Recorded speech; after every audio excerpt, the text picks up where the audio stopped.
Beyond every illusion lies a deeper truth.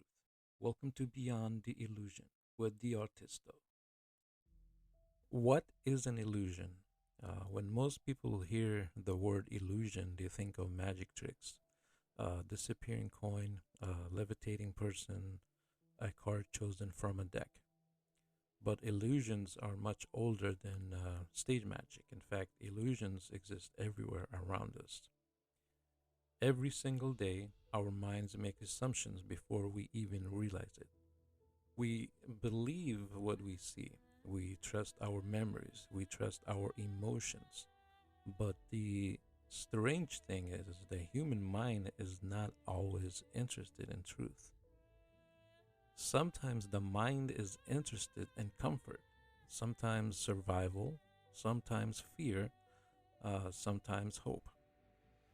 A magician understands something very important. People don't see reality the way it truly is. They see reality the way their mind allows them to see it. That's why two people can witness the exact same moment and walk away with completely different versions of the story. Even memory itself can become an illusion. There are people who clearly remember conversations that never happened, faces that were never there, and details that change over time. And yet, to them, it feels completely real. Think about that for a moment.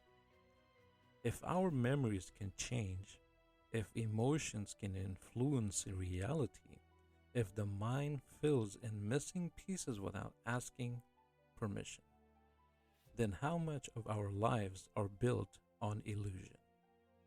I remember the first time I experienced an illusion that truly stayed with me. A friend of mine showed me a simple trick using nothing more than two rubber bands. At first, that looked completely impossible.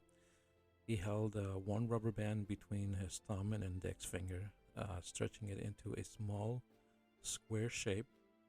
Then he smiled and said, "This is the gel." With his other hand, he placed a second rubber band inside the gel, holding it tightly between his fingers.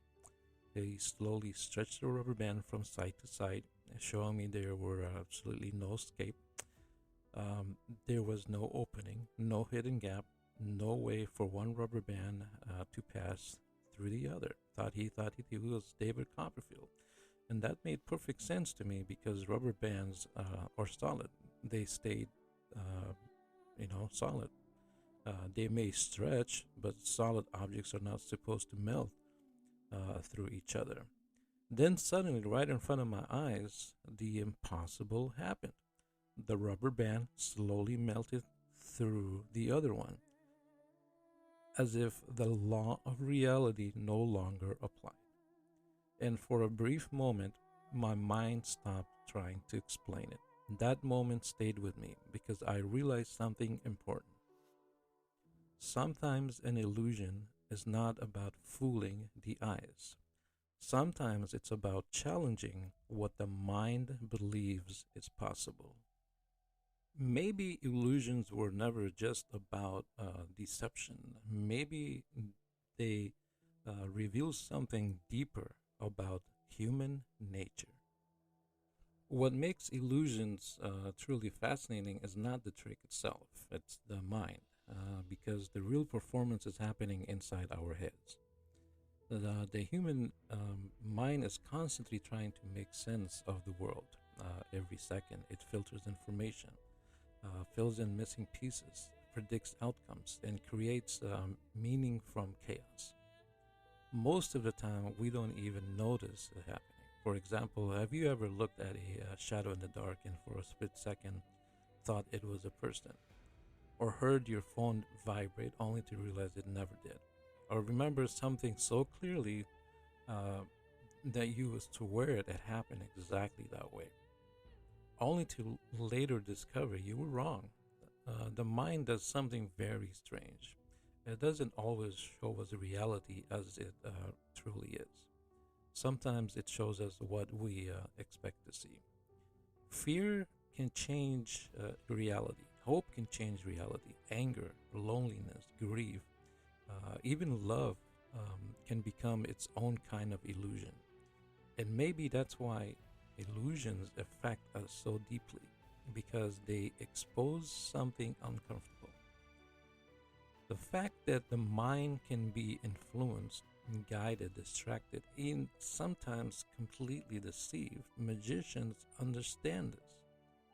Psychologists study it, advertisers use it, storytellers depend on it. And every single day, whether we realize it or not, we all live inside versions of reality created by our own minds. Dreams are another strange example of how powerful the mind can be. Almost everyone has experienced that moment you're falling in a dream. And even though your body is lying safely in bed, your stomach drops, your heart reacts, fear feels completely real. For a brief moment, the mind convinces the body that the illusion is reality.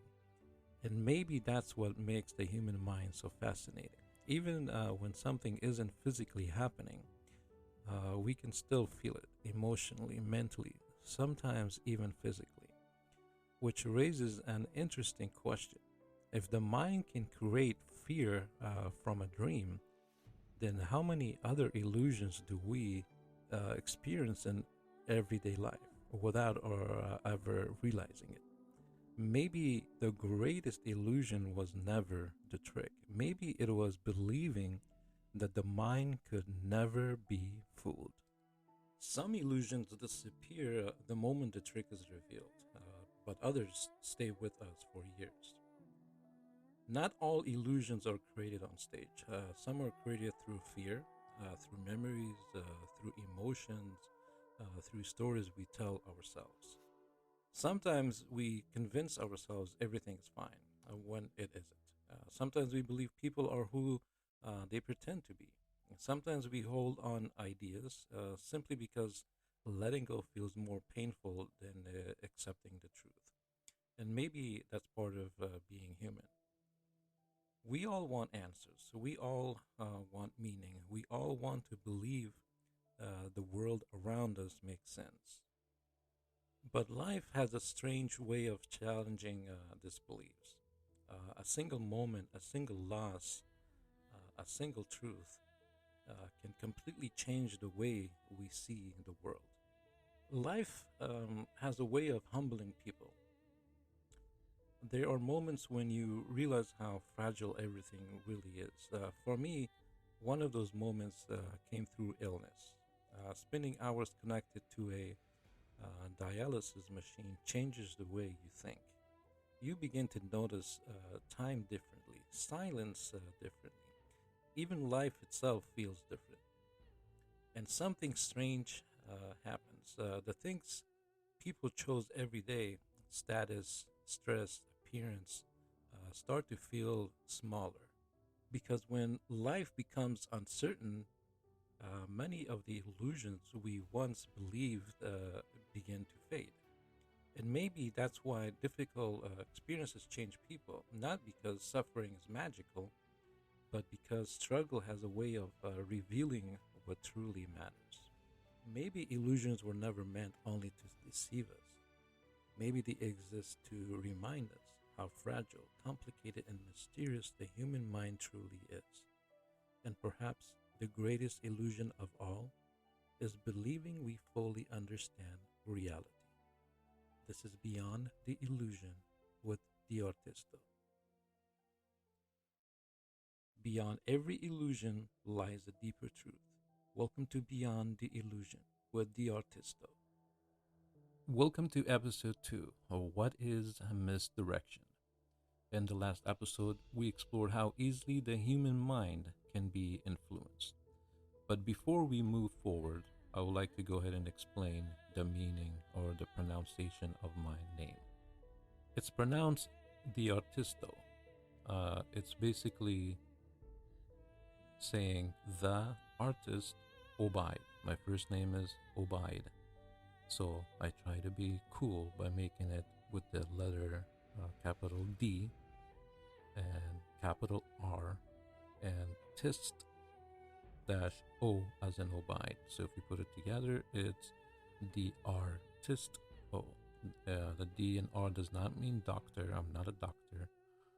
It's just a good way to say the artist obide. So it's easy way to say is the R-TisT-O. Like I had mentioned, we explored the human mind, how it can be influenced so easily. Tonight we go one step further.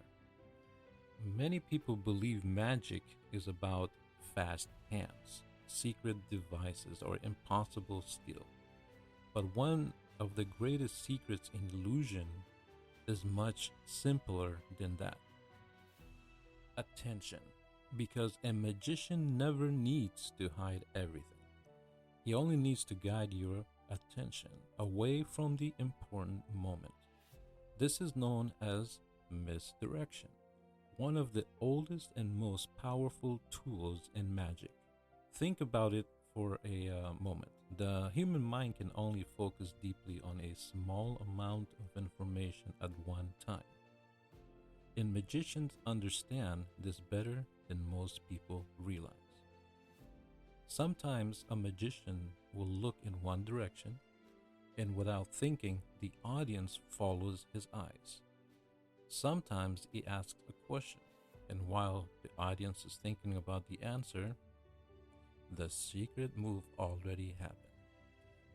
And the strange part is, most people never realize they missed anything at all. That's what makes misdirection so powerful. It doesn't force the mind. It allows the mind to fool itself. A perfect example of misdirection can be found in some of the oldest tricks in magic.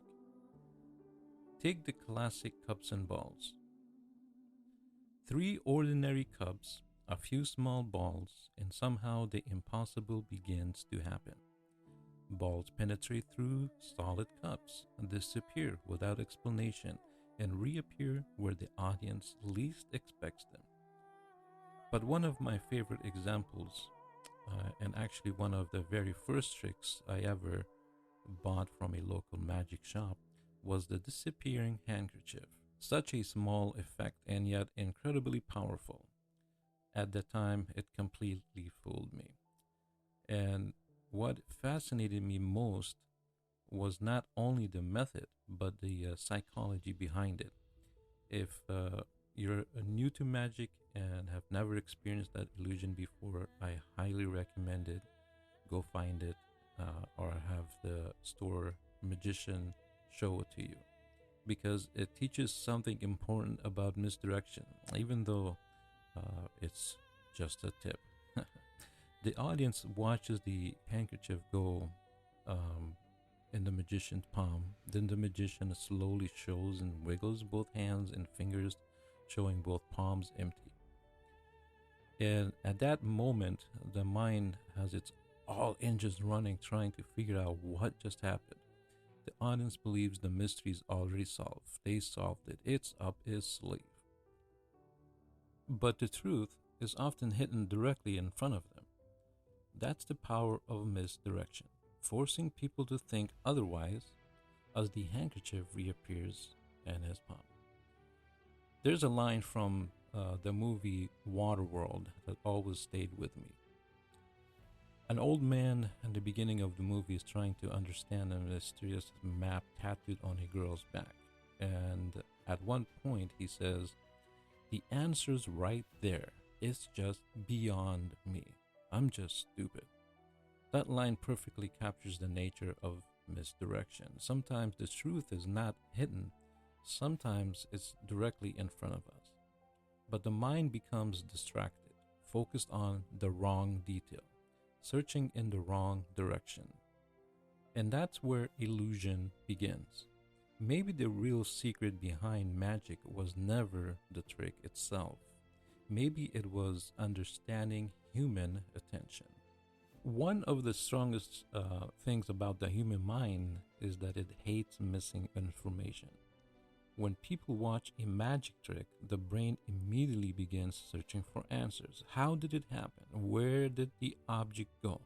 What did I miss? And sometimes the mind becomes so focused on solving the mystery that it accidentally creates its own illusion. Magicians understand this very well. They know the audience is constantly trying to connect the dots, so the magician carefully controls the story the mind creates. For example, if a magician casually places a coin into his left hand, the audience assumes the coin is still there, even if it never actually was. That's the fascinating part. The illusion often happens before the trick even begins. The mind sees patterns, it makes assumptions, it fills in missing pieces automatically, and most of the time we never even realize it's happening. I remember performing a trick called the Rising Card while running my little magic shop called Magic Tricks, spelled with TRIX, at a kiosk in a local mall. One day, two women stopped, curious as what magic tricks was. From their accent and the way they spoke, I could tell they were visitors from another country. I asked one of them if they wanted to see magic. I held the deck of cards and said, "Please choose a card." After the card was chosen, and I told them to place it back in the deck of cards, and I took the deck and I placed it against a glass that was sitting on the top of the counter. Then I looked at them and jokingly asked, "Do you believe in voodoo?" in a nice, soft, mysterious voice. A few seconds later, I wiggled my fingers toward the deck. The selected card slowly began rising out of the deck, completely on its own. No hands touching it, no movement, just the card rising by itself. Both of them jumped back in shock. One of them yelled, "It's the devil." And for a moment, they actually walked away. But then curiosity, the mysterious thing that just happened, brought them back. They wanted to know how it was possible. And that moment taught me something important about magic. People don't only react to the trick itself, they react to the story their mind creates around the experience. Fear, mystery, belief, imagination. All of it becomes part of the illusion. And maybe that's why great magic stays with us. Because for a brief moment, the mind experiences something it can't fully explain. Not every illusion happens in the magician's hand. Sometimes the greatest illusion is created inside the mind itself. The more I studied magic, the more I realized something surprising. Great illusions is not only about fooling people, it's about creating a feeling, wonder, mystery, suspense, sometimes even fear. Because the strongest magic tricks are the ones people continue thinking about long after the performance ends.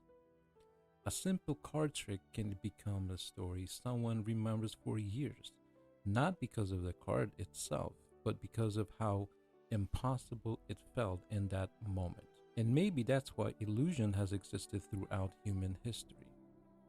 Because people are drawn toward mystery, toward things they cannot fully explain. Even as children, we search for hidden doors, secret meanings, impossible worlds. A part of us wants to believe there is still something unknown left in reality. I still remember one of my very first experiences with magic. My brother and I were walking through the aisle of a thrift store when an elderly man in his tuxedo suddenly stopped in front of us. He smiled and asked, "Do you have money, boys?" At that time, I was probably around 12 years old. I looked at him and honestly said, "No." Then something happened that I never forget. The man reached toward my ear and pulled out a quarter. He smiled and said, "You do now." Then he handed me the coin. At that age, I was completely shocked, amazed, confused. Of course, the quarter only meant one thing to me back then: the candy shop, or the candy machine, I should say. But even more powerful than the coin itself was the mystery. How did he do it? How could something appear from nowhere? And maybe that's where the fascination truly began. Not only in the trick, but in the feeling magic created inside my mind. And maybe that's the true purpose of illusion. Not deception, but wonder. Because for a brief moment, magic reminds us that reality may still contain mysteries we don't fully understand. Maybe the greatest illusion is believing we've already seen everything. This is Beyond the Illusion with the R-TisT-O.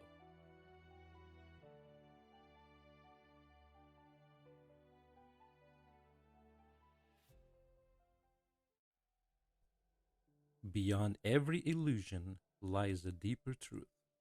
Welcome to Beyond the Illusion with the R-TisT-O. Welcome to episode 3, The Feeling Behind the Illusion. The more time I spend around magic, the more I realize something important. People don't remember every trick. Uh, they forget the cards, the coin, the methods, but they never forget the feeling. That moment when something impossible happens directly in front of them, and for a split second, their understanding of reality breaks. That feeling is difficult to explain. It's part surprise, part mystery, part childlike wonder. And maybe that's why magic affects people so deeply. Because adults spend most of their lives believing they understand the world, how things work, what's possible, what isn't. Then suddenly a simple illusion happens. A card rises by itself, a coin disappears, a ball penetrates through a cup. And for one brief moment, the impossible feels real. I remember another moment that taught me something important about magic. At one point in my life, I was managing a hotel, and whenever things became quiet, I would sometimes show small magic tricks to some of the employees. One day, I walked into the kitchen and gathered a few of the guys together. I asked them, did you know it's possible to collect energy from the walls and transfer it into an object? Of course, they looked at me like I was crazy.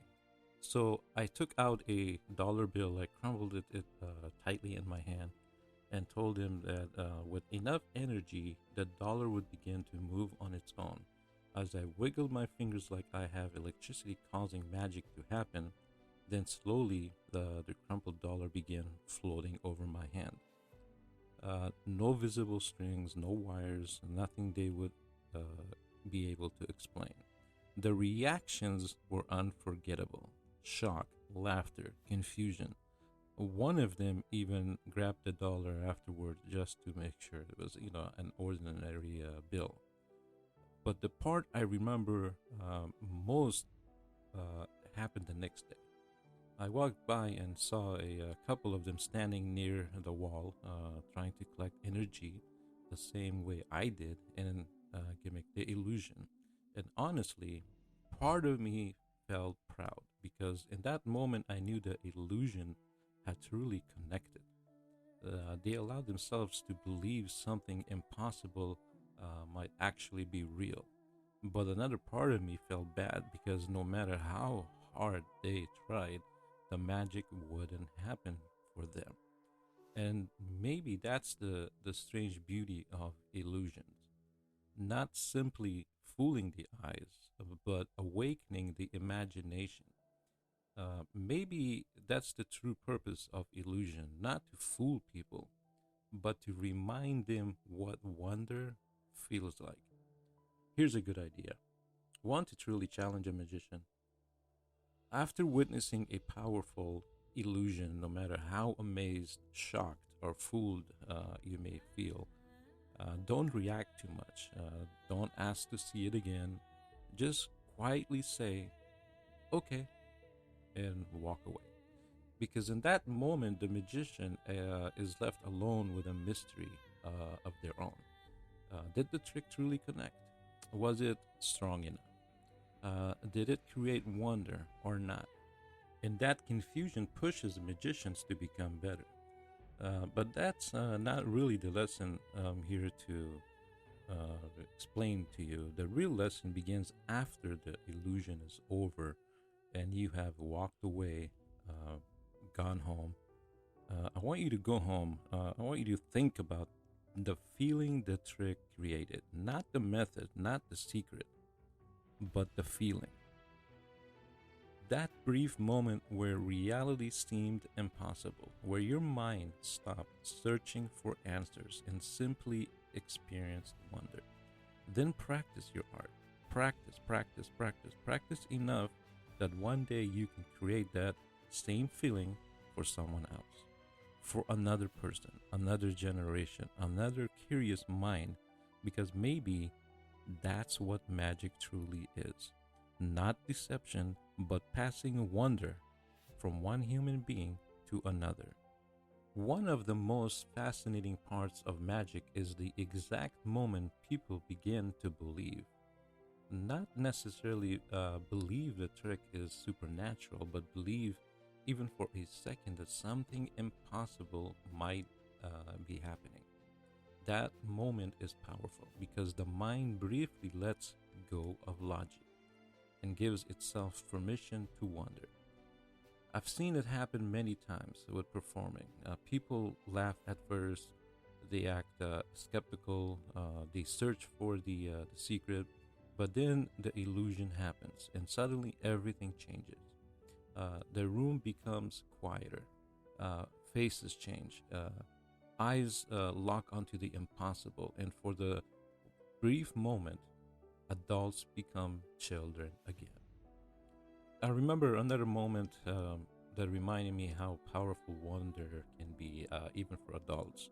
I remember one particular moment that perfectly captures this feeling. At the same hotel where I used to perform for employees, a major wrestling event was taking place in the city. Several famous wrestlers were staying at the hotel, and part of my job that night was helping escort them through the building to their rooms. That night, while we were walking, a couple of them down the hallway, another employee who was assisting me suddenly stopped us and said, "Did you know he does magic?" Before I could even think about it, they asked to see a trick. The wrestlers who we were escorting. Luckily, I already had one prepared. It was a dollar bill illusion where the four corners of the bill no longer matched correctly. I believe it was called mismatch. The bill looked completely impossible after the trick was done, as the reality itself had mismatched the corners the wrong way. And honestly, part of me thought there's no way these huge famous wrestlers will be fooled. Uh, these were world famous performers, larger than life personalities, people who are used to entertaining thousands. But that moment the illusion happened, everything changed. Their reactions became real, surprised, amazed, curious. And I still remember Triple H and China looking at me and saying, "Wow, you've got some fast hands. Let me see that again." That moment stayed with me because it reminded me of something important. Wonder doesn't disappear just because people grow older. No matter who someone is, deep down, there's still a part of them that wants to experience the impossible. And maybe that's why magic has survived for generations. Not because people truly believe in impossible powers, but because part of the human spirit still wants to believe wonder exists. The longer I stayed around magic, the more I began to understand something deeper. Magic is not really about tricks, not cards, not coins, not secret gimmicks. These are only tools. The real purpose is creating a moment people never forget, a feeling, a memory, a brief experience where reality suddenly feels larger than it did before. And maybe that's why magicians never forget the first time they were truly fooled, because that feeling stays with them. Then something interesting happens. One day, they stop chasing the feeling for themselves and begin trying to create it for others. A child seeing a coin appear from nowhere, an adult staring in disbelief at a floating object, a room full of people laughing, questioning, wondering, and for a brief moment, everyone shares the same mystery together. I remember the first time I saw David Copperfield perform live on stage. Growing up, of course, I never missed his television specials. I don't think anyone missed those. It was on at least once a year. The illusions felt impossible, larger than life, almost unreal. But I never imagined he would actually perform in my city one day, live on stage. And then finally, it happened. I remember sitting in the audience completely amazed by what I was witnessing. The scales of the illusions, the atmosphere, the emotion, everything felt beyond explanation. And after the show ended, there's no way I would leave without trying to get a glance of him and see him in person. I didn't leave. I waited outside near the arena door in the back, of course, for more than 2 hours, hoping for a chance to meet him. Standing there with me was my girlfriend at that time and another fan holding a collection of Copperfield's soundtrack, which I never thought it existed, but it was a CD with all the songs that he uses during his shows. It was a soundtrack. Then finally, he came out. He signed the photo I had bought inside the show. And strangely, I remember feeling both amazed and a little afraid. Not because I truly believed he was supernatural, but because his performance felt so powerful, so impossible, that part of my mind didn't know what to believe anymore. And maybe that's what great illusions can do. For a brief moment, it pushes reality beyond its normal limits. That experience stayed with me because it taught me something important. The strongest magic is not remembered only because of the trick, but because of the feeling it leaves behind. Maybe that's the true legacy of illusion, not fooling people, but passing wonder from one generation to the next. Because long after the method is forgotten, the feeling remains. This is Beyond the Illusion with the R-TisT-O.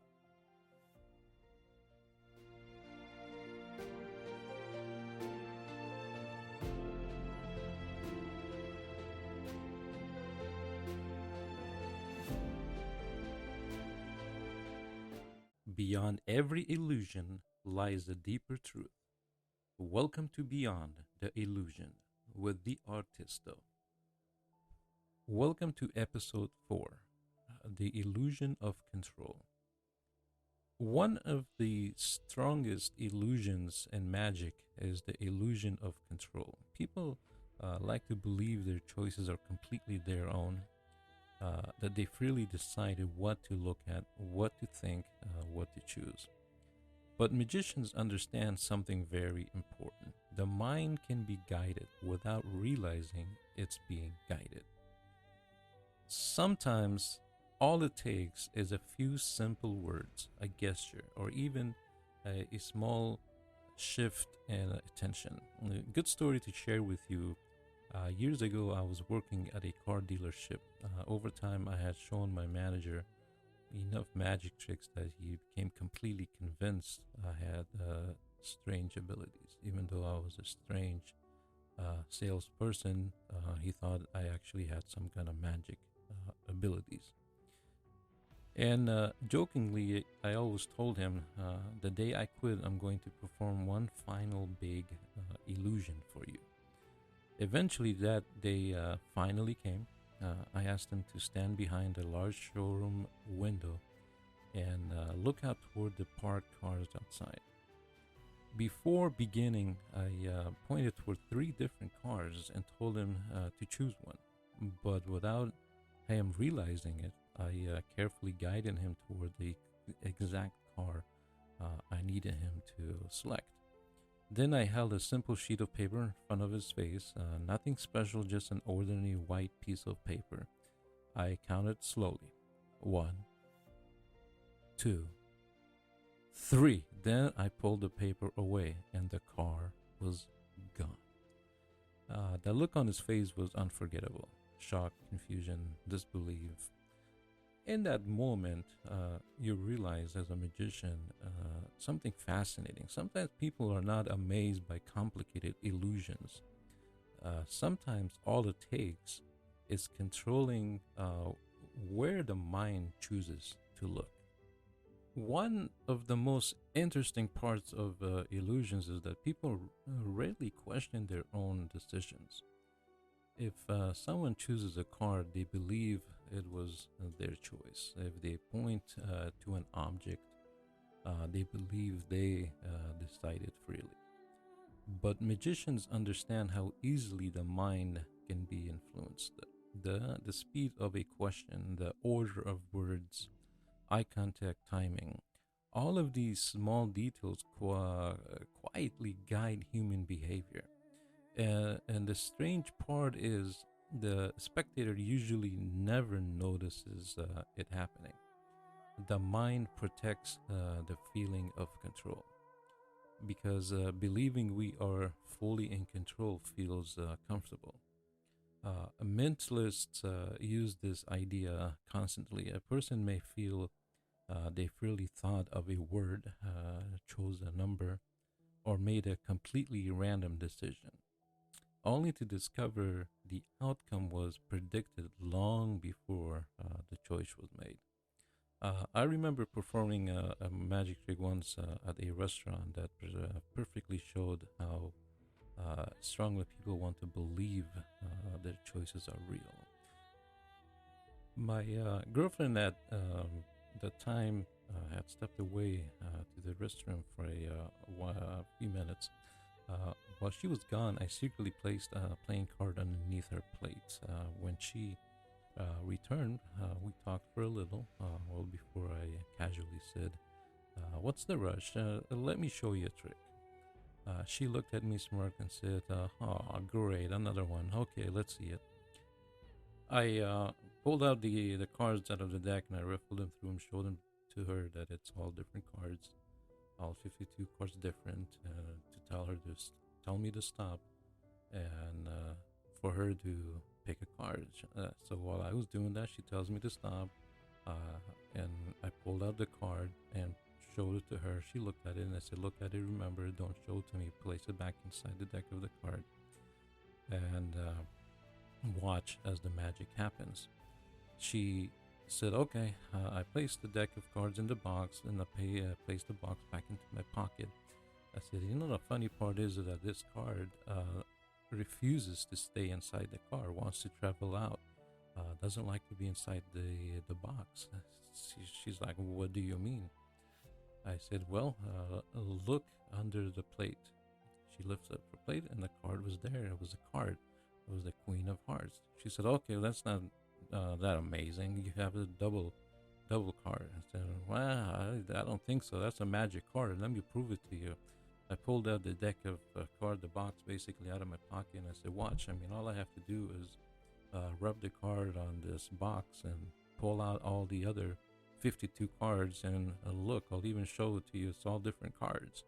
And once I rubbed the deck of cards, all 51 cards will change to Queen of Hearts. So she's like, "Yeah, okay, whatever." I waved it and voila, I showed it to her. All 51 cards were the Queen of Hearts, even though just a few seconds ago I showed to her the cards were all different. Now all 51 cards are the same. 51 cards of Queen of the Heart, the card that she had chosen. I said, "It's so magical that all I gotta do is move it away from the deck and place it on the table, and you put your hand above it so it doesn't go anywhere, and watch how the magic works, and the deck of cards will return back to all different cards. And of course, I ripple back again and showed to her the deck of cards being all different. She was shocked, amazed, and the moment that I saw that look in her face, and by her stopping and saying, "Wait, how did you do that? Let me see the deck." I knew that that trick connected, and I had fooled her.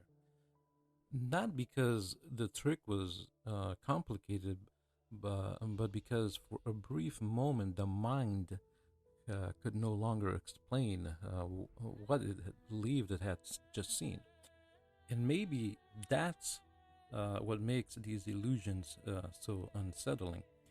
Not because they seem impossible, but because they quietly challenge something very personal. The belief that our choices always belong entirely to us. And if you know what I'm talking about the Bengali deck, a very powerful deck of card. I'm sure you can order it online or go to your local magic shop and pick one up. Uh, but it's a very powerful little trick. You can do over 20, 30 tricks with it, make up your own tricks. Example like what I just did. So it's worth buying if you know what I'm talking about. You know, people are often less amazed by the trick itself and more amazed by the loss of control, because deep down human beings want assurance. We want to believe we understand what's happening, that our choices are real. Then illusion enters the picture. A chosen card appears somewhere impossible. A thought is predicted. An object vanishes, and suddenly the mind begins questioning its own reality. Uh, that's what makes great magic feel powerful, not only because it surprises people, but because it quietly challenges the feeling of control itself. For a brief moment, the impossible feels possible. One thing I noticed over the years is that after almost every illusion, people immediately try to explain it. They inspect objects, search for hidden secrets, try to create what they just experienced. And honestly, that reaction has always fascinated me. Because the mind wants control back. It wants an explanation that feels safe and logic. I remember planning one particular illusion very carefully.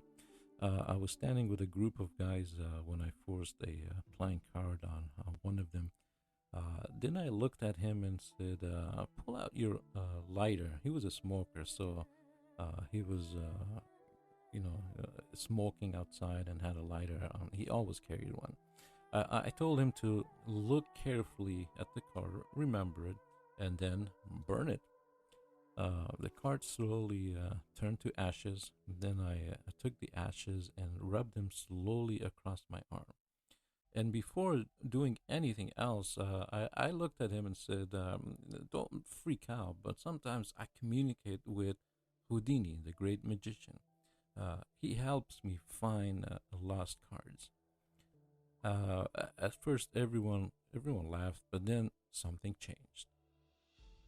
As the ashes spread across my arm while I was rubbing it, the image of the chosen card slowly appeared. And I still remember the look on his face. It was like watching someone who had seen a ghost. Shock, fear. He was furious. He was amazed.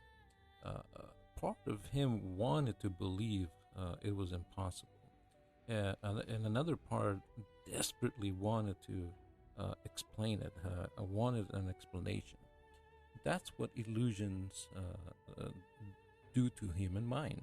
For a brief moment, logic and wonder collide. Magic illusions has fascinated people for generations because somewhere deep inside the human mind, there's still a desire to believe reality contains mystery. Not everything needs to be explained immediately. Sometimes wonder itself is enough. This is Beyond the Illusion with the artist.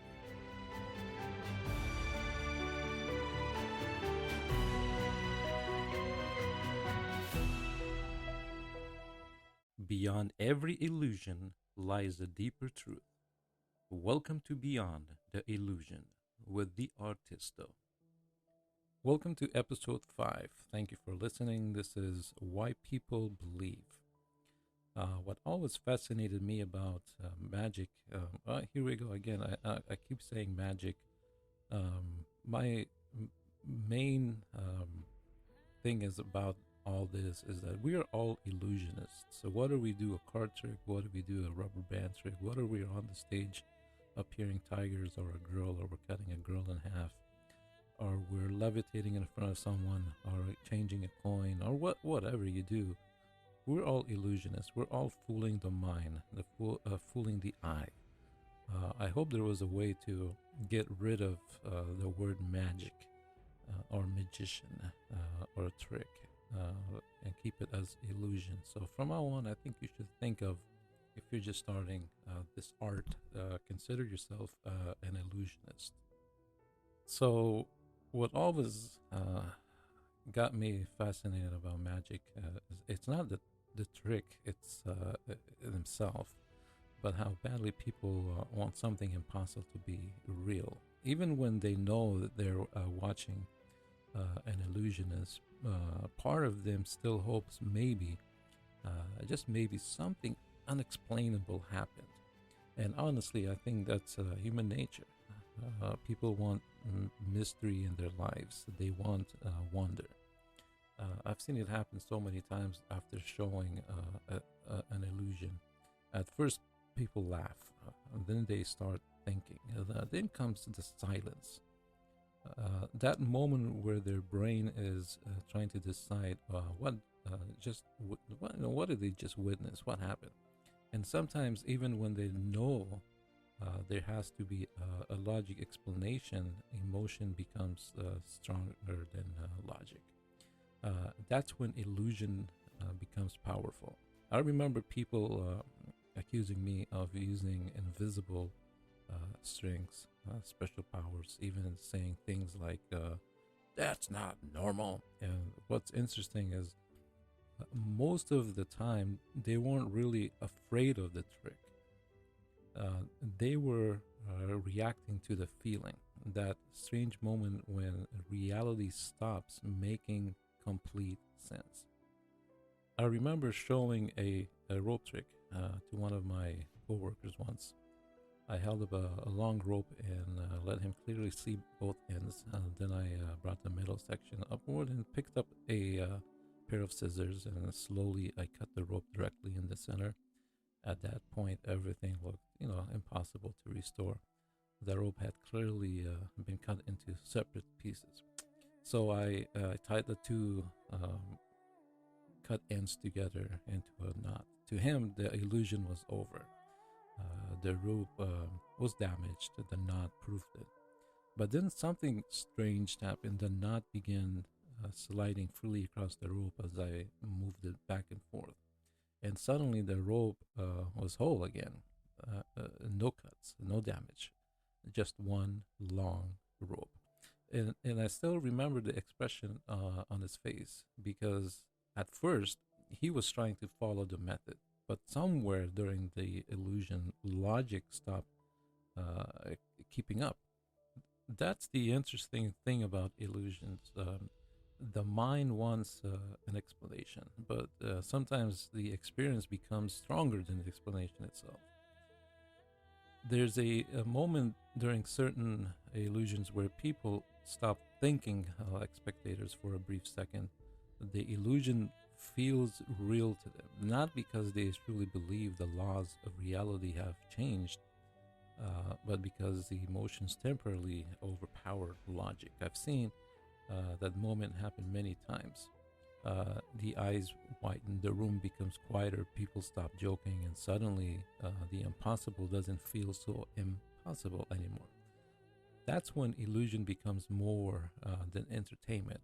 It becomes an experience.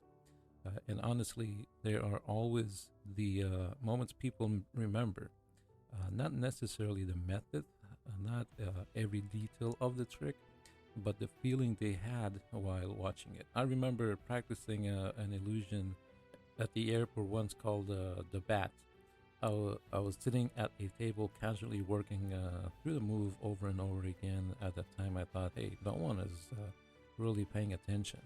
Then suddenly, a woman nearby caught the illusion out of the corner of her eyes, and to her, it looked like a penny literally transferred into a dime. Not slowly, not suspiciously, instantly. The change happened so fast. That genuinely looked impossible. She looked at me completely shocked and said, "Wow, amazing. Let me see that again."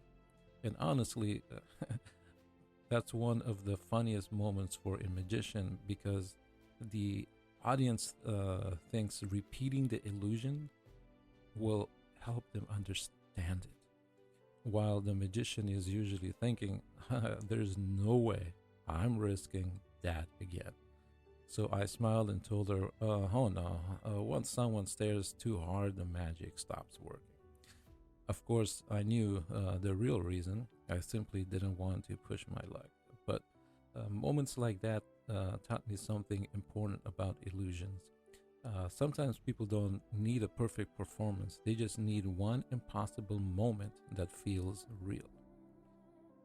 People are not only reacting to the trick, they are reacting to what the trick makes them feel, wonder, curiosity, shock. Sometimes even fear, because for a brief moment, the normal rule of reality no longer feels certain. And maybe that's why people become emotionally attached to illusions, not because they truly believe someone has supernatural powers, but because part of the human mind still wants mystery to exist. Even adults carry that feeling, the desire to experience something impossible, something unexplained. I think that's why great illusion stays with people for years, not because they remember every detail, but because they remember how it felt. Looking back now, I truly believe that one experience changed my life after seeing David Copperfield perform live. I never looked at magic the same way again.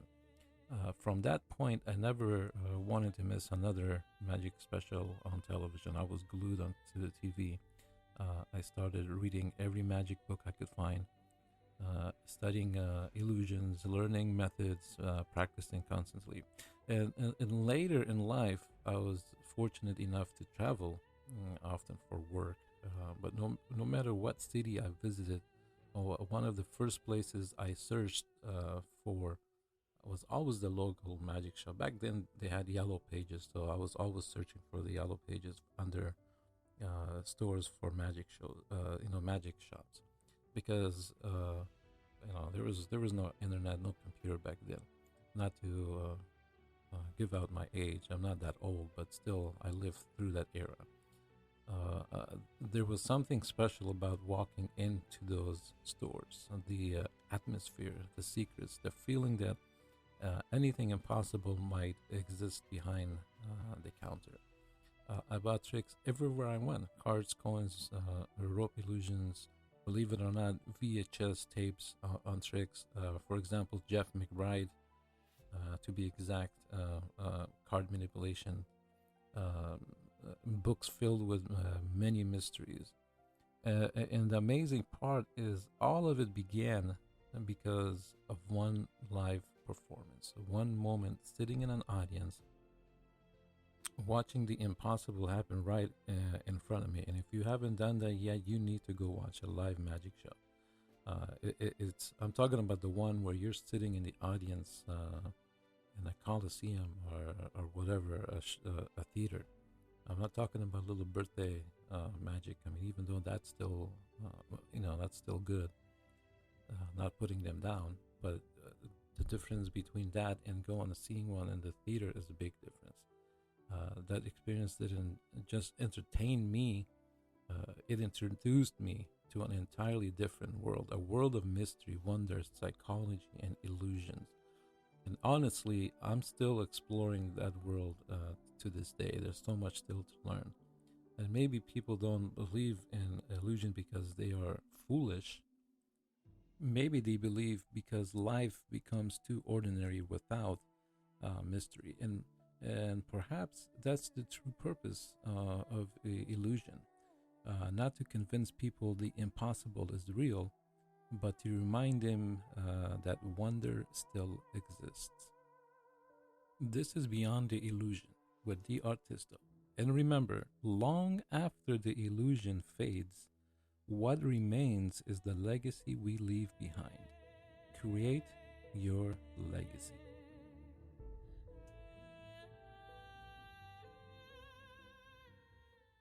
Beyond every illusion lies a deeper truth. Welcome to Beyond the Illusion with the R-TisT-O. Welcome to episode 6. Thank you for listening. This is Secrets Hidden in Plain Sight. One of the strangest things I learned about magic is that sometimes the secret isn't really hidden. In fact, sometimes people are staring directly at it and still don't see it. That's what makes illusion so fascinating. Not because magicians make people blind, but because the human mind naturally focuses on what it believes is important.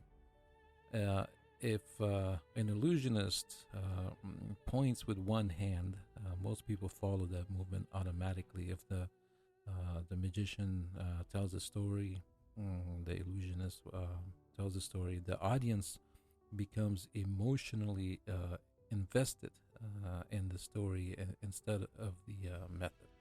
And while all of that is happening, the secret quietly exists in plain sight. I've seen this happen many times while performing. People later swear they watched every second carefully, but somehow the most important moment still escaped them. I remember one illusion in particular that taught me how easily people can miss the real secret. It involved a small box with a cube inside. Each side of the cube had a different color. So altogether there were 6 possible choices. I would hand the box to a spectator and ask them to secretly choose a color. Then I'll tell them to place that color face up inside that box and close it. At that point, the illusion seemed impossible. Then I would say something like, okay, I have a couple options. I can place the box behind my back or hold it against my forehead and somehow reveal the color you choose without even looking inside the box. Almost every single time, people chooses the forehead because it's funny. But what they never realized was that the important moment had already happened. Earlier, when I casually held the box behind my back for just a second, that was the moment the secret took place. But the time the box reached my forehead, the illusion was already complete. But because the audience believed they were making the important decision, their attention moved completely away from the real method. Then I would reveal the exact color they had chosen and slowly open the box to prove it. The reactions were always the same: shock, confusion, and of course suspicions. People inspected the box carefully, looking for holes, mirrors, hidden openings. Even asked around if maybe an spectator was part of the trick, but they never found anything because the real secret was never hidden inside the box. It was hidden inside the way their attention had been guided. And honestly, that's one of the most powerful lessons illusion teaches. Seeing something is not always the same as understanding it. The one thing I noticed after performing for people over the years is that spectators really uh, barely remember a trick exactly the way it happened. The mind automatically rebuilds the experience afterward. It fills in gaps, removes details, sometimes even changes the memory completely. And honestly, that's one of the reasons illusion can feel so powerful, because people are not only reacting to what they saw, they're reacting to what their mind believes must have happened. I've had people confidently explain methods that were completely wrong. Invisible strings, hidden magnets, secret helpers, and so on and so on. You've heard them all. Sometimes spectators become so focused on finding a complicated explanation that they completely overlook the simplest possibility. And magicians, illusionists understand this very well. If the audience expects the secret to be complicated, the mind often ignores simple solutions automatically. That's why some of the strongest illusions are actually very simple, because people expect something much more impossible than what really happened. But one of the strongest examples of this happened when an old coin illusion called Scotch and soda. I'm sure you've heard of it. If you're not, look into it, buy it. The effect itself was simple. I would show a Mexican coin and a $50. Then I'd place both coins directly into the spectator's hand and tell them to hold it. Well, first of all, I would put one of their thumb over the coin and then tell them to pinch it and hold it into a fist. Before before they would close their hand, I would jokingly say, "Hold tight, don't let the Mexican coin melt away." Most people would laugh because obviously coins don't melt. Then I would tell them to close their hand tightly and hold on their thumb tight over the coin.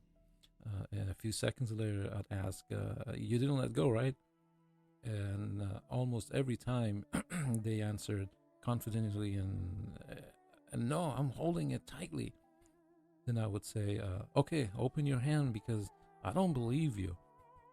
That's when everything changed. The Mexican had completely vanished, and its place was a quarter, obviously a different size, smaller size than a Mexican coin. Now they were staring at a $50 and a quarter, even though moments earlier they were certain they were holding a Mexican coin. And what was fascinating were the reaction afterwards. People would say things like, "The coin melted. You must have a hole in your hand. That's impossible." Meanwhile, the missing coin was usually sitting quietly in my pocket, or usually I would wear a watch and it's under my watch. Or I'll have it, hid it somewhere else. That's what makes illusion so interesting. The audience isn't only trying to explain what happened, they're trying to explain how reality itself suddenly stopped making sense. And maybe that's the strange things about human perception. Sometimes the truth is visible the entire time, but the mind refuses to accept how simple it really is. The more you study illusions, magic, read books, watch videos, watch magicians, the more you will realize something strange. People often imagine magic secrets as something deeply hidden, a complicated machine, a secret compartment, some impossible explanation. But many times, the real secret is surprisingly close. Sometimes it's happening directly in front of the audience, and they still don't see it. Not because they're unintelligent, but because the mind naturally filters reality. People focus on what feels important, what feels impossible, what feels emotional. And while the mind is busy chasing mystery, simple details quietly disappear into the background. That's why spectators often remember illusions differently afterwards, because the mind reconstructs the experience based on feeling, not perfect observations. Looking back now, I realize magic gave me more than illusions. It introduced me to storytelling, because every great magic trick is it's a story. In order for you to do a magic trick, you want to build a story, you want to share a story, and then you show your illusion. There's a beginning, a mystery, tension, and finally a moment impossible to explain. And over time, the fascination with mystery and imagination slowly expanded into something else, writing. What started with magic tricks eventually led me into creating stories, ideas, and books. And today I've written more than 10 books. When I really think about it, that journey all began because of wonder. One possible moment, one illusion, one experience powerful enough to change the direction of a person's life. And maybe um, that's the true power of illusions, not simply fooling people, but inspiring imaginations strong enough to create something lasting. And honestly, maybe that lesson goes beyond illusion, beyond magic. Sometimes in life, the answers we search for are much closer than we think, but we become distracted, focused on somewhere else, looking for something more complicated.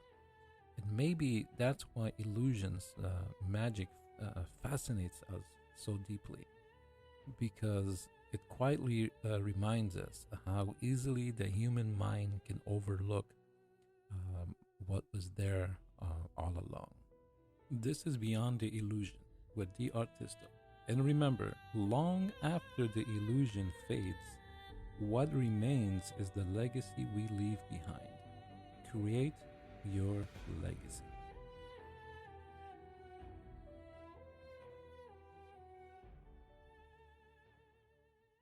Beyond every illusion lies a deeper truth.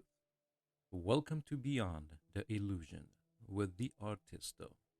Welcome to episode 7, Trusting What We See. And I thank you for taking the time to listen. As an illusionist, you learn something early on. People trust their eyes more than they probably should. If something looks real, feels real, most people accept it as reality. And illusionists, magicians, if you want to call that, understand this extremely well, because a great illusion usually doesn't happen through speed alone. It happens because the audience becomes comfortable. Comfortable with what they think they understand. Comfortable with what they believe they saw. That's where deception quietly begins. Not in the secret move itself, but in the assumptions that the mind creates around it. I've noticed something interesting after performing for people over the years. The more confident and natural you appear, the less suspicious people become. A simple movement suddenly feels normal. An impossible moment suddenly feels believable. And honestly, that's what makes illusion so fascinating. People are not only reacting to what happened, they're reacting to what they believe happened. I remember performing a floating match illusion one night during a dinner outing. I showed the effect to an elderly man sitting nearby. The illusion itself looked impossible. A matchstick slowly floating above a playing card. The reaction on his face was unforgettable. He rubbed his eyes, looked back at the card, then stared at me in complete disbelief. After a moment, he said, "Wait here." A few minutes later, he returned with his wife and asked if I could show her the illusion too. I laughed and I told him, "I'll show it to her, but you need to look the other way. Otherwise, tomorrow you'll probably try levitating your wife." Everyone started laughing. He started laughing and said, "Okay, I'll look the other way." But what fascinated me most was what happened during the illusion itself. His wife was completely focused on the floating match. To her, it was obviously real because she personally removed it from the matchbook herself. She cut it out. And while all of her attention stayed locked onto the match, she never focused on the playing card underneath. That small moment of attention changed everything. By the time she wanted to inspect the card, it had already been switched. I calmly handed her two different cards, same color, same design, completely ordinary. And once again, the impossible felt real. That's what illusion often depends on. Not forcing people to look away, but understanding exactly where the mind naturally wants to look. You will slowly begin understanding over the years that confidence changes the way people experience illusion. If an illusionist hesitates, looks nervous, the audience immediately becomes suspicious. But when the performer acts naturally, even impossible moments can begin to feel believable. That's because human beings constantly read body language, tone of voice, eye contact, timing. And most of the time, people trust confidence more than they trust logic. I've seen the spectators reject obvious explanations simply because the illusion felt too real in the moment. The mind begins thinking there's no way it could be that simple. And honestly, that's where deception becomes powerful. Not because the method is impossible, but because the performance quietly shapes reality around the method. I remember another moment that showed me how strongly belief shapes the way people experience illusion. After I had finally mastered the illusion, the trick called the bat, the one that I bought from Hawaii, and I was practicing at the airport several years ago, I decided to show it to one of my elder family members. She was very traditional, very religious, deeply connected to her faith. To her, anything involving magic or unexplained things felt dangerous. So one evening, I jokingly said, "Auntie, let me show you something cool." Immediately, she replied, "Oh no, leave me out of that magic stuff." But I kept insisting, "No, no, no, just hold out your hand." I asked her to turn her hand over and just relax. Then I placed the penny on the back of her hand, and I calmly told her, "Just watch closely, watch the penny. The penny is going to melt into a dime." Then I did it. "Don't worry, you won't feel anything." I slowly waved my hand over hers, and the penny changed into to a dime. She completely froze For almost 20 seconds, she just stared silently at the coin, the dime. Then finally, she looked at me and said, "That was the devil." And then she added, "You need to stop this magic thing before you hurt yourself, young man." What fascinated me most wasn't the trick itself, it was how differently people interpret the same illusion. Some people see entertainment, some some see mystery, and others see something far beyond logic. They remember how the experience made them feel. People want answers, explanations, something that makes reality feel stable again. Because when something impossible happens, even for a brief second, the mind becomes uncomfortable. That's why spectators immediately begin searching for explanations, strings, mirrors, masked hands, hidden devices, and the devil. And honestly, sometimes the explanations they create becomes more unbelievable than the illusion itself. I've seen people convince themselves of impossible ideas, simple because accepting the real explanation felt too simple. That's the strange thing about deception. The mind often prefers a complicated mystery over a simple truth it failed to notice. One thing performing magic illusion or taught me is that not every illusion is meant for every audience. You wouldn't walk into a children's birthday party performing dark psychological illusions like the bat, the burning the papers to ashes, and rubbing it in your arm and predicting a card. Children experience magic differently. For them, wonder is lighter, more playful, more innocent. That's why classic effects like cups and balls work so well with kids. Objects appearing, things vanishing, colorful surprises. To a child, that already feels magical enough, but adults react differently. Life changes the way people experience mystery. Adults carry stress, fear, beliefs, doubts. So when adults witness certain illusions, the reaction can become emotional. A coin melting from one object into another, a prediction appearing from ashes, a floating object moving by itself. Sometimes adults don't only feel amazed, sometimes they feel unsettled. And honestly, that's part of what makes performing so fascinating. Different minds react to mystery in completely different ways. A child may laugh, an adult may become silent, and another person may begin questioning reality altogether. That's why understanding people is just as important as understanding the illusion.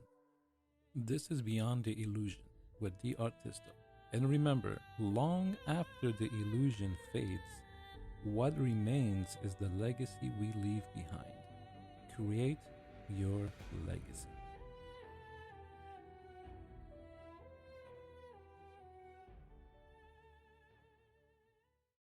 Beyond every illusion lies a deeper truth. Welcome to Beyond the Illusion with the R-TisT-O. Welcome to episode 8, When Magic Feels Real. Once again, thank you for listening. People walk into a magic performance expecting to be entertained. They expect tricks, secrets, sleight of hand. But every once in a while, something different happens. The illusion stops feeling like performance. And for a brief moment, it feels real.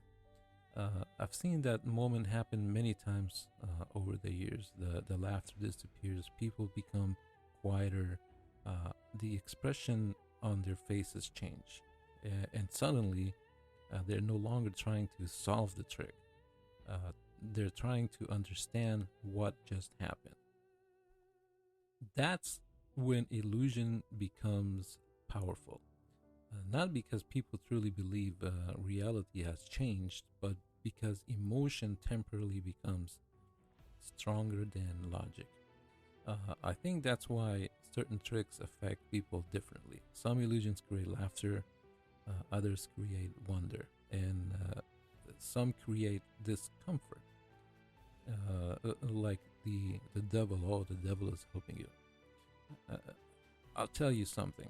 If you ever want to truly understand how adults react to magic, watch a live illusion show. Go to the theater and watch a magic show. Because an illusion, most people can dismiss things as camera tricks. That's the easy explanation. I'm sure you're all with me when I say, oh, it's just a camera trick. It's editing, special effects, television magic. But seeing an illusion happen live on stage, right in front of your eyes, is a completely different experience. I still remember watching David Copperfield perform the laser uh, illusion live. I don't know if you're familiar with that or you've seen it on his shows on TV or not, but the moment where he appeared to cut himself in half with a laser and then actually walked across the stage separated, holding his bottom half, and then actually walked across the stage separated, holding his bottom half, basically holding his legs as he walked down the ramp that was on the stage. On television, you might say, yeah, okay, camera tricks.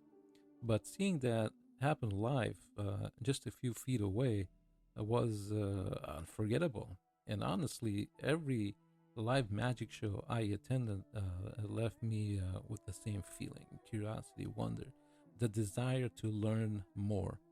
Over the years, I was fortunate enough to watch many incredible performers live. Nathan Burton, Chris Angel, Rick Thomas, uh, Dirk Arthur, Steve. I think his last name is Wyrick or Warwick, or I never figured out what the pronunciation of his last name was. Mac King, very funny. Melinda, I believe back then she was Melinda, the woman of magic or magic of, I don't know, I forgot, but it was Melinda. Juliana Chen, very good. Mark and Ginger, husband and wife.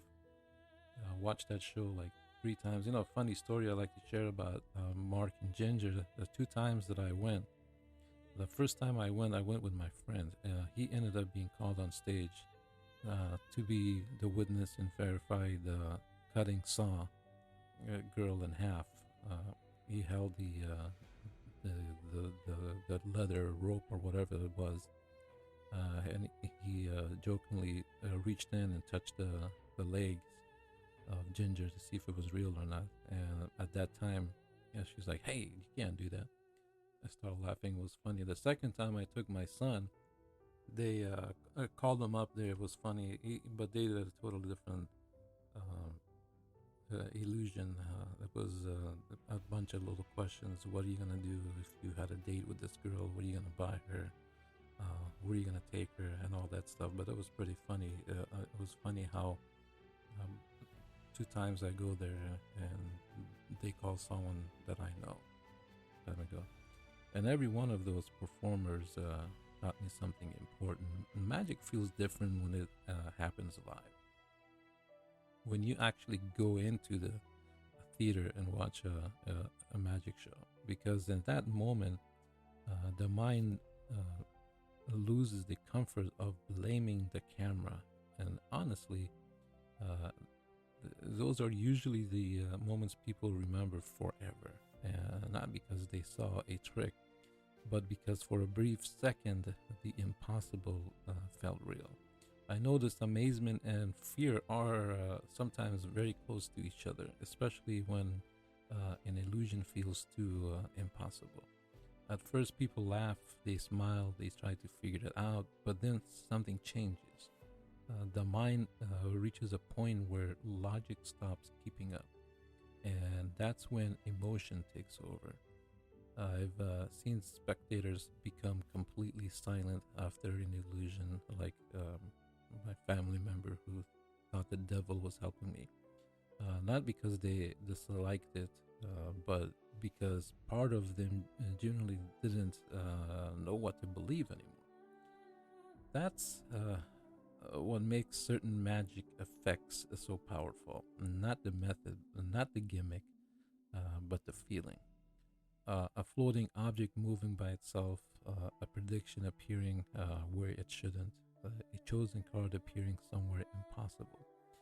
Those moments temporarily break the normal rules people depend on, and honestly, different people handle that feeling differently. Some laugh, some become curious, and others become uncomfortable. I remember another David Copperfield illusion that completely changed the atmosphere of the entire theater. Different time, different show. This illusion was completely new to me at that time. Copperfield walked on the stage and introduced a small alien character, almost like a tiny living creature. He began talking about life, loneliness, and how the little alien wanted to return home. And honestly, the audience became emotionally attached to it. People were smiling, watching carefully, completely focused on the stage. Then suddenly, everything changed. Within a second, the theater lights went completely dark, and above the audience, a UFO appeared out of nowhere. Bright lights, huge UFO. The entire theater froze. You can hear the emotions like, ah, cool. The object floated quietly through the darkness toward the stage. And then a beam of light suddenly shot downward, right onto the little alien. And slowly the creature began rising upward into the UFO. The audience was completely silent. Nobody moving, nobody talking, yet you can feel the energy of surprised eyes. Um, just hundreds of people staring at something that felt impossible. Then the UFO drifted across the theater over the stage behind the scenery, and suddenly the large screens turned on, showing the outside of the MGM hotel as the UFO appeared to fly away into the night. And I'll never forget the energy inside that theater. 1 second completely silence, and the next pure amazement. Even today, my son still talks about that illusion. He ended up going back to see the show multiple times, even bringing his little sister along later. Great illusions are not only about fooling people, but creating an experience strong enough to temporarily change the way reality feels. And honestly, that feeling can stay with people for years. I still remember certain reactions from spectators more clearly than the tricks themselves. The excitement afterwards, the confusion, the expression on their faces, because for a brief moment they experienced something they couldn't immediately explain. One time, I was in a gathering, and they wanted to see a magic trick, and I knew they were going to ask it, so I brought a couple ahead of time. I don't know if you're familiar with the coin bag, the one that you hold, and you show it, it's empty, and there's something there. I used that plus the Svengali deck, and I used, like, I don't know, 8 people. They all chose a card, and I told them, don't show it to anybody, don't say anything, pick a card. And after everyone picked a card, I said, I'm gonna count to three. Everyone scream out loud your card. And of course, after the three, they had all picked the same card because it was a Svengali card deck. And then I said, now imagine you have your card, crumble it up. Well, before I told them to, scream out your card, I told them to crumble it. And imagine you're crumbling your card and you're going to toss it into this bag. I stayed away from them. They acted like they tossed the bag into and tossed the card into the bag. And then I said, okay, and they would count to three, go ahead and scream out your card. And they all screamed, I think it was a 7 of hearts. 7 of hearts. Oh my God, they were all shocked. How did we all pick the same card? And I said it was so amazing because I told you this bag was empty, there was nothing there, and your imagination caused what is about to happen. And I pulled the Eight of Hearts out of the bag, and cheers, cheers, cheers. Everyone was happy. So, because for a brief moment they experienced something they couldn't immediately explain, life becomes predictable, routine, logical, and magic or illusion interrupts that feeling. Even if only for a few seconds, magic reminds people what wonder feels like. One of the greatest examples of this is Harry Houdini. Even today, more than 100 years later, people still recognize that name. That's the true power of illusion. Houdini performed thousands of escapes, stunts, and impossible demonstrations throughout his life. Locked chains, water tanks, handcuffs, impossible escapes. And honestly, most people probably can't even remember every single illusion he ever performed, but somehow the name remains unforgettable. That's what fascinates me about great magicians. Eventually, the details of the tricks fade away, but the feeling survives. The mystery survives. The legend survives.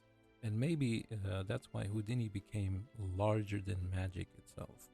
Because he didn't only perform illusions, he created an experience people carried with him long after the performance ended. Even today, when people think about impossible escapes or mysteries, the name Houdini still appears. That's the real power of wonder. Not simply creating a moment, but creating something people never forget. Looking back now, I don't think the greatest magicians were only performing tricks. I think they were creating moments people carried with them long after the show ended. Moments where reality felt larger, stranger, and more mysterious than before. That's the true power of illusion. Not changing reality, but changing the way people experience it. This is Beyond the Illusion with the R-TisT-O. And remember, long after the illusion fades, what remains is the legacy we leave behind. Create your legacy.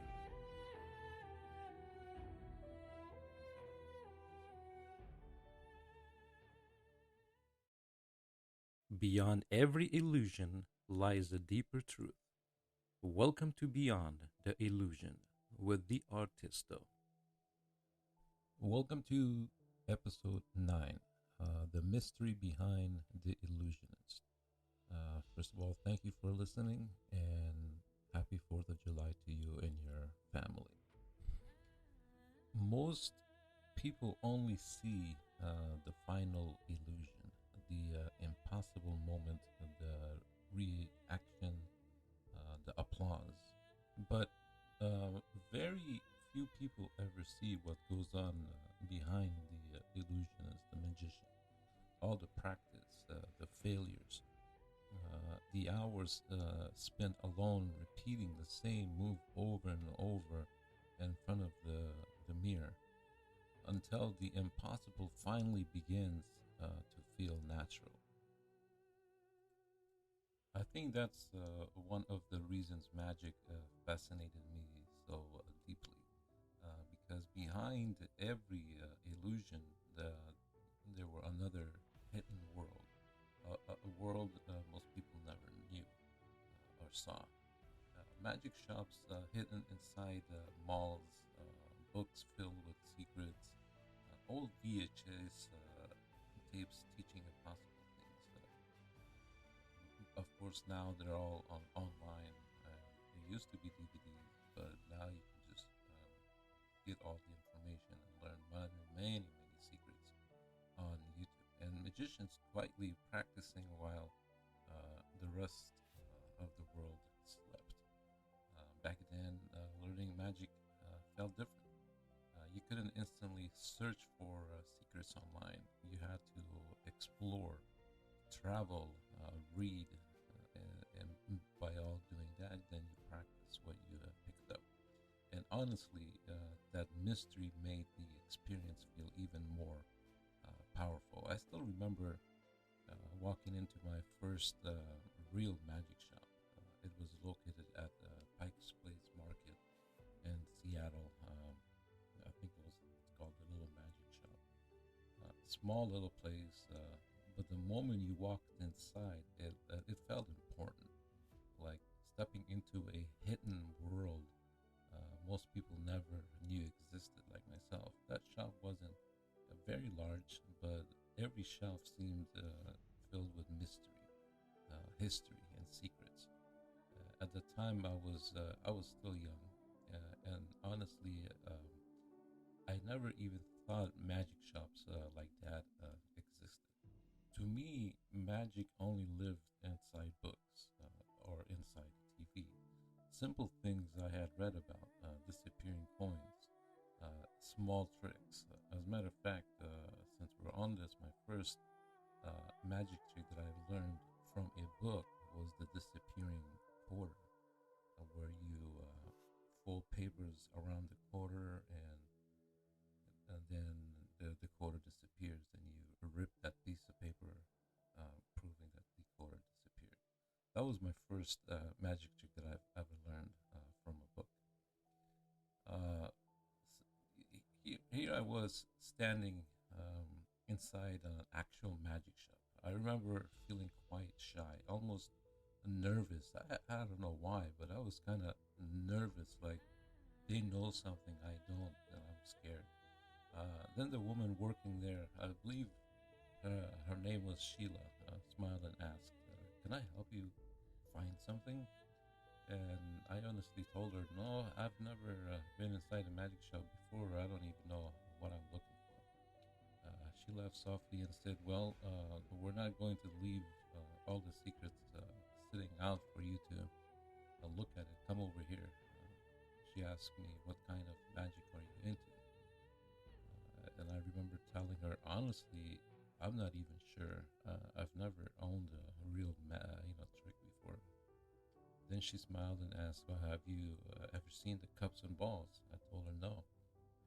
So she reached under the counter and pulled out a small, colorful set, red cups, blue cups, a yellow cup, and one small white ball. At first, I remember thinking to the whole thing looked almost childish, bright colors, tiny props, nothing special. But then she began performing the routine, and the longer it continued, the more impossible everything became. The ball vanished, reappeared, jumped from place to place, and before I realized it, I was laughing, completely drawn into this little trick, the little illusion. Then she looked at me and said, "Practice this, and welcome to the world of magic." Looking back now, I realized the world behind magic fascinated me just as much as the illusions themselves, because every magician was once just a curious person reaching for wonder like me. One thing people rarely understand about magicians is how much of their life quietly resolves around magic. Not only performing, but um, constantly thinking about magic, practicing moves while sitting alone, carrying cards or coins in their pocket everywhere they go, watching people carefully, learning how attention works. Even ordinary moments start changing. A restaurant becomes a place to perform. A conversation becomes an opportunity for mystery. A simple object suddenly becomes part of an illusion. And honestly, once magic becomes part of your life, you begin seeing the world differently. I remember traveling for work over the years, and no matter where I went, one of the first things I searched for was always a local magic shop. There was something special about these places. the posters, the display cases, and the feeling that every shelf contained another mystery waiting to be discovered. Sometimes I would walk in only planning to look around and leave carrying new tricks, books, cards, or ideas. And the amazing thing is, most people outside the magic world never see that side of it. They only see the final illusion, not the years of curiosity, practice, obsession, and imagination behind it, the story that you build behind it. Illusions teaches you something interesting about people, how attention works, how wonder changes the atmosphere of a room. And over time, I started realizing that the magic and storytelling were deeply connected. Every illusion tells a story. There's a suspense, mystery, emotion, a moment impossible to explain. And honestly, that fascination with storytelling eventually led me somewhere unexpected. Writing. What started with cards, coins, and illusions eventually became books, ideas, and stories. Speaking of book, my two-part book, Iliad the Magician, is available on Amazon, alongside Magic in Your Hands, Crafting Your Own Legacy in the Art of Magic. Is also available. A little commercial about my books. Once again, when I think about it, all of it began because of one day I experienced wonder strongly enough to chase it, for the rest of my life. Maybe that's the true mystery behind magicians. Not that they fool people, but that they spend their lives searching for ways to recreate wonder. Wonder for strangers, wonder for audience, and sometimes wonder for themselves. This is Beyond the Illusion with the R-TisT-O. And remember, long after the illusion fades, what remains is the legacy we leave behind. Create your legacy.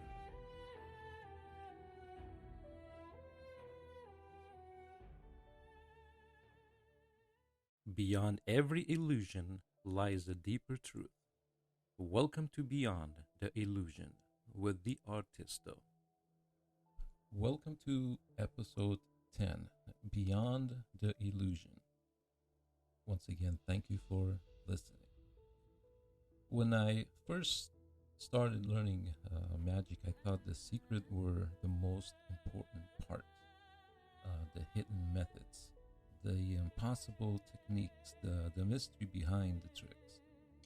But the longer I researched magic, the more I realized something surprising.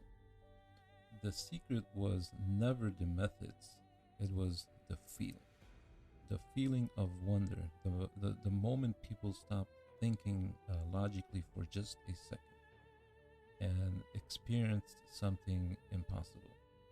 Over the years, magic introduced me to much more than tricks. It introduced me to storytelling, psychology, human behavior, imagination. It introduced me to people, different reactions, different beliefs, and different ways human beings experience mystery. Some people laughed, some became silent, and some became emotional. And some truly believe they witnessed something beyond explanation. But maybe that's why illusions have survived for so long, because deep down, people still want wonder in their lives. Looking back now, I realize magic was teaching me lessons long before I understood them.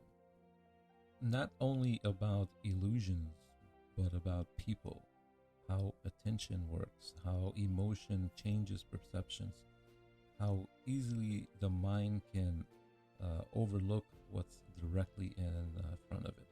But maybe the biggest lesson was understanding the importance of wonder, because of people grow older, life slowly becomes more predictable. Responsibilities grow, stress grows, imaginations become quieter, and that's why illusions matter. Not because people truly believe in magic powers, but because for a few moments, wonder returns. I've seen it happen in a spectator's faces, the silence after an impossible moment, the confusion, the laughter, that brief moment where adults feel like children again. And honestly, I think the world needs more of that feeling, more imagination, more curiosity, more mysteries. Because not everything meaningful needs to be completely explained. Sometimes the experience itself is enough. When I think back on all the years around magic, the tricks themselves are not always what I remember most. What stays with me are the moments, the reactions, the laughter, the silence after an impossible illusion.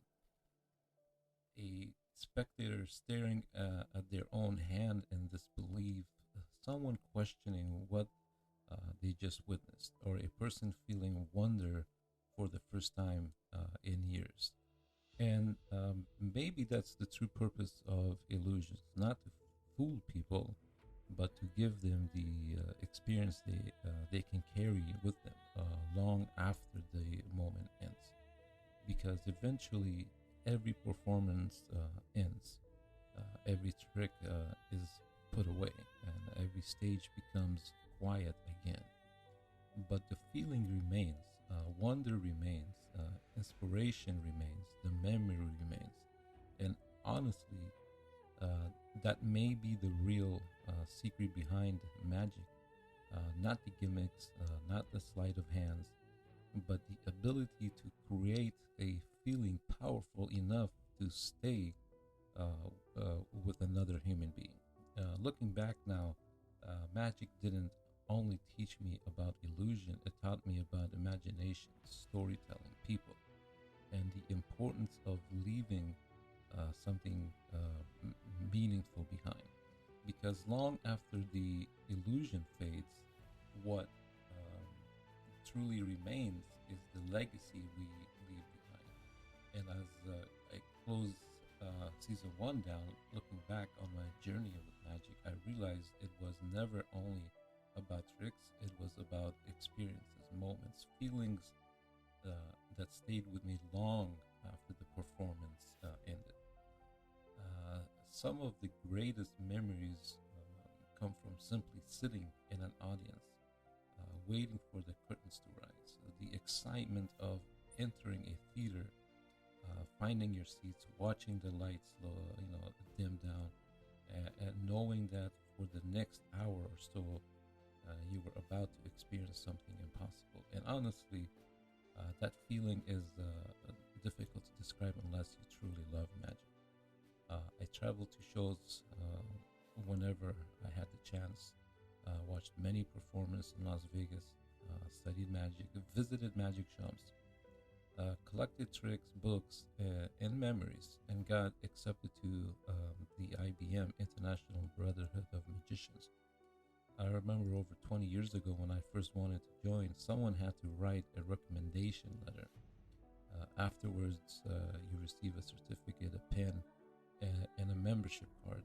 Of course, life had its turns, and I let several years elapse, meaning you pay an annual subscription. And it's well worth it because you get a monthly magazine, a very nice magazine full of knowledge every single month. And I believe uh, even free or discounted tickets to the Magic Castle in Los Angeles, where I haven't had the chance to visit yet.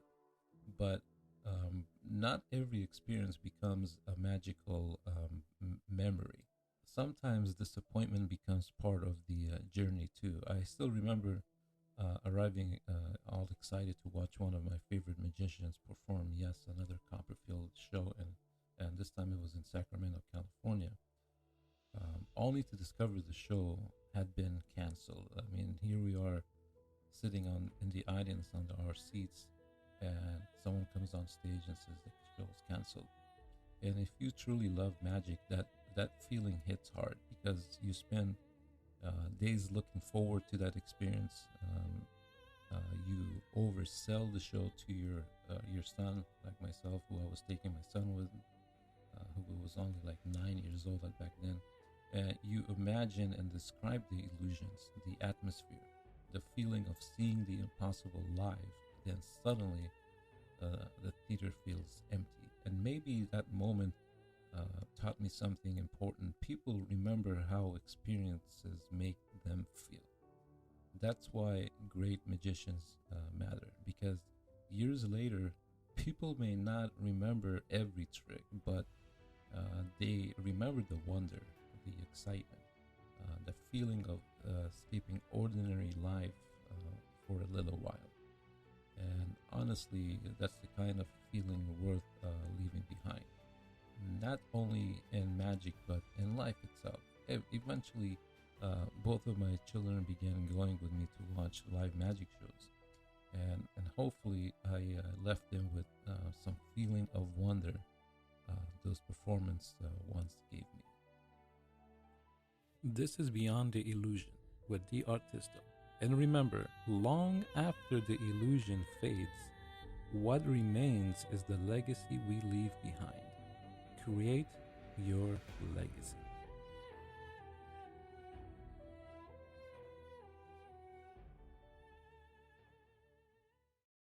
Beyond every illusion lies a deeper truth. Welcome to Beyond the Illusion with the R-TisT-O. Welcome to Season 1 finale. This is the R-TisT-O with Beyond the Illusion. The wonder behind the illusion. Magic is strange, not because things disappear, but because of what remains. A moment, a feeling, a memory, sometimes decades later.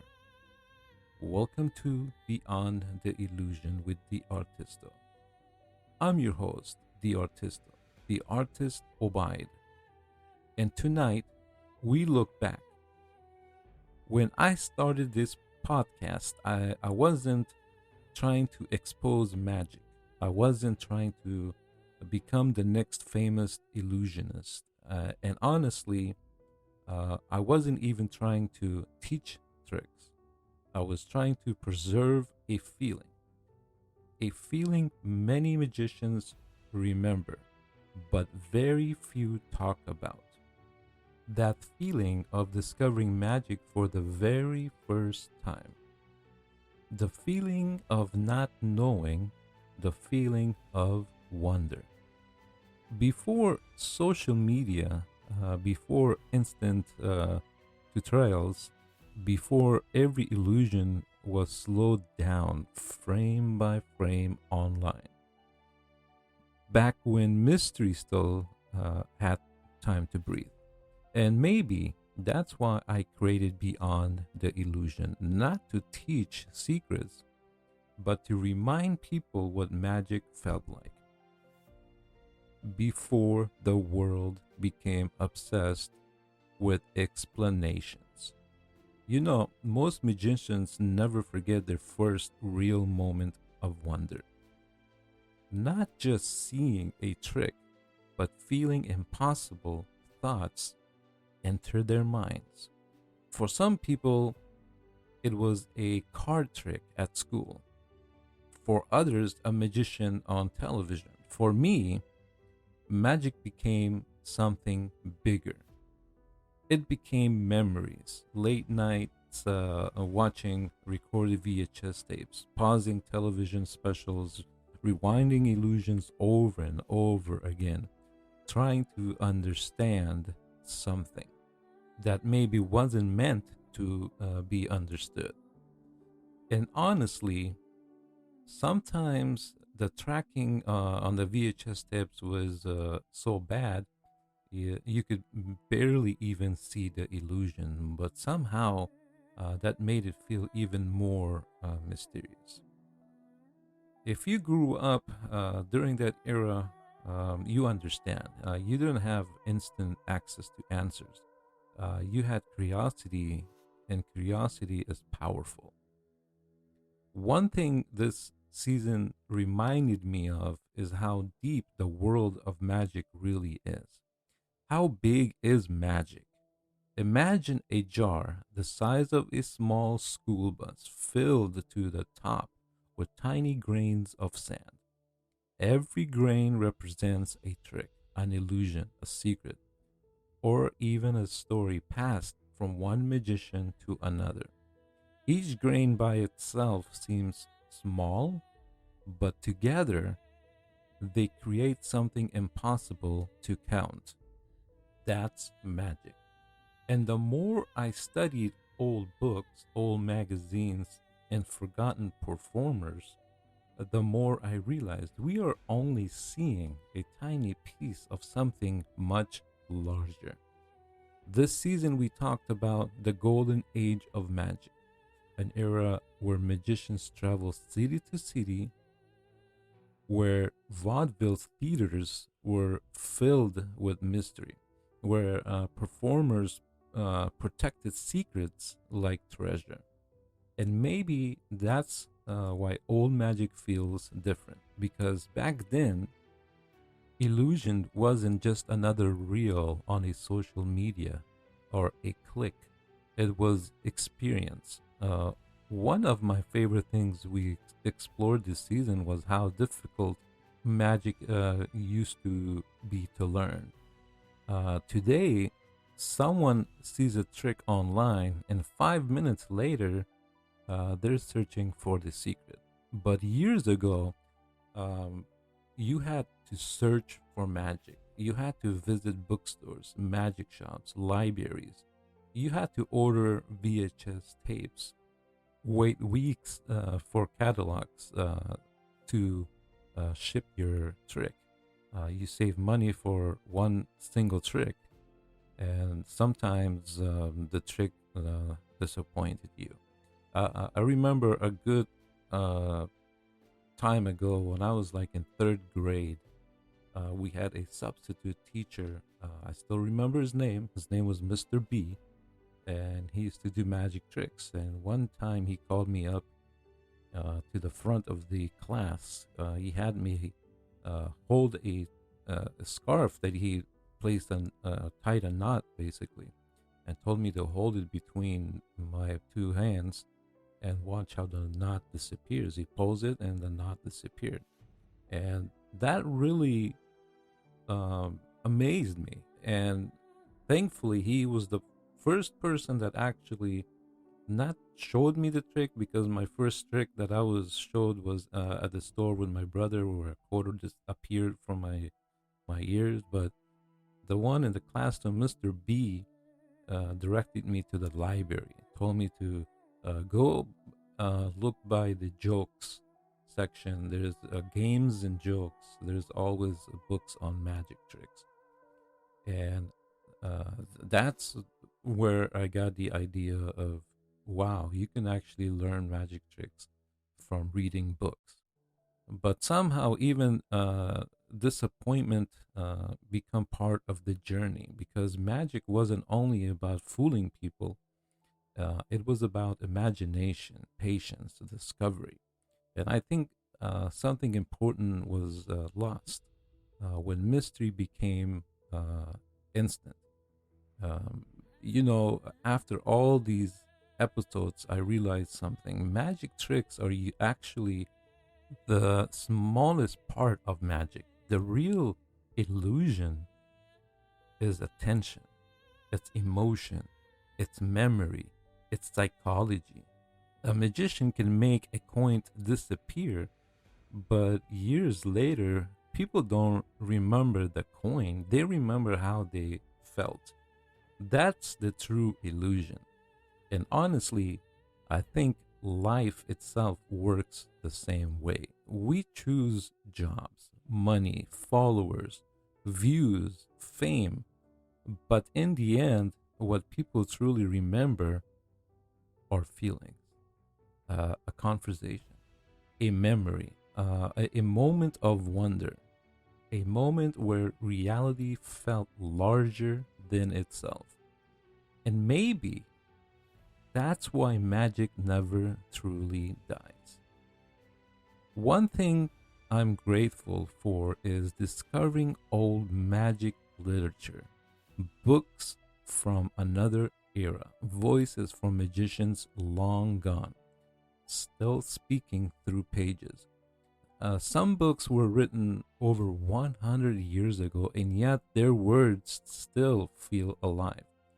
One magician wrote, "Always surround your act with mystery, leave them guessing." And honestly, that sentence may summarize this entire season because mystery matters, not just in magic, but in life. When everything becomes instantly explained, wonder disappears.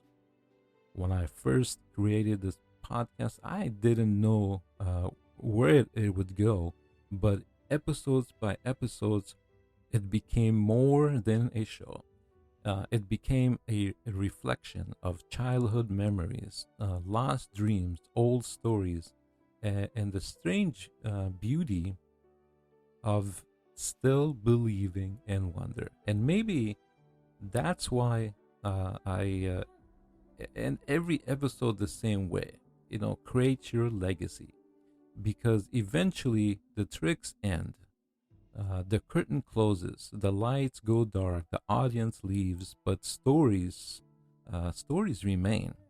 A memory can outlive the magician, and maybe that's the greatest illusion of all.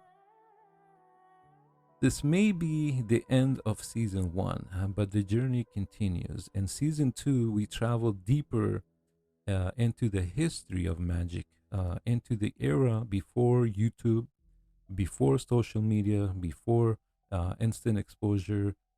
We'll talk about VHS tapes, magic shops, old catalogs, classic performers, and what it truly felt like to learn magic the hard way. And maybe together we can preserve something modern entertainment is slowly losing, the feeling of wonder. This is Beyond the Illusion with the R-TisT-O. Thank you for listening. And remember, magic is not always about making something disappear. Sometimes it's about making people feel something they never want to lose.